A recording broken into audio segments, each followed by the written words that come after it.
یوې پیغلې راشد خان ته ولې پر توندو لهجو باندې سخت پیغولونه ورکړل او له راشد خان څخه یې ولې ګیله وکړه. ویډیو راسره تر پایه پورې وګورئ، په هر څه به پوه شئ. کابو 4 ورځې وړاندې په ټولنیزو رسنیو کې هغه موضوع ښکته پورته کېدله چې راشد خان خپل موټر په 40,000 ډالر خرڅ کړی دی او دغه ډالر یې بیا د استرالیا د اورځپلو خلکو لپاره ډالۍ کړي دي. خو په فیسبوک او ټویټر کې بیا د دغه موضوع په حق له افغانانو او نورو د راشد خان مینوالو کلک غبرګونونه ښودلي وو او ویلي وو چې د خپلو مظلومو هیوادوالو سره ولې کومک نه کوي، چې دی بیا له استرالیایي خلکو سره کومک کوي. خو اصلي موضوع اوس روښانه شوه. راشد خان د استرالیا په بیګ باش لیګ کې له سیالۍ وروسته چې کله خپل کرایه شوی موټر بیرته شرکت ته سپاره، هغوی د راشد خان له نوم، شهرت او حیثیت څخه په استفادې پر دغه موټر د راشد خان موټر نوم کېښود چې په لوړ قیمت سره خرڅ شي.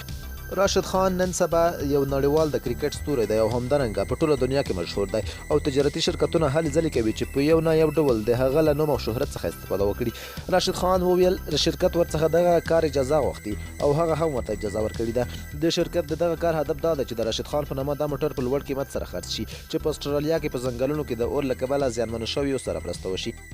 ځینې خو دا فکر هم کوو چې راشد خان دغه قیمت ترین موټر د استرالیا د خلکو د مرستې لپاره وقف کړی دی.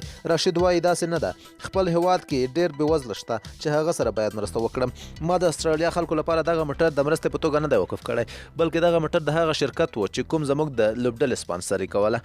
خو راشد خان تر اوسه پورې په دې هکله خپل سپیناوی نه دی څرګند کړی.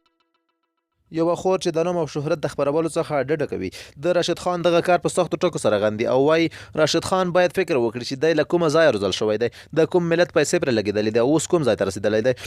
راشد خان باید په دې پوه شي چې زه باید له چا سره په څه وخت کې او کوم امکاناتو سره مرسته وکړم. خو تر اوسه پورې راشد خان په دې هکله څه نه دي ویلي.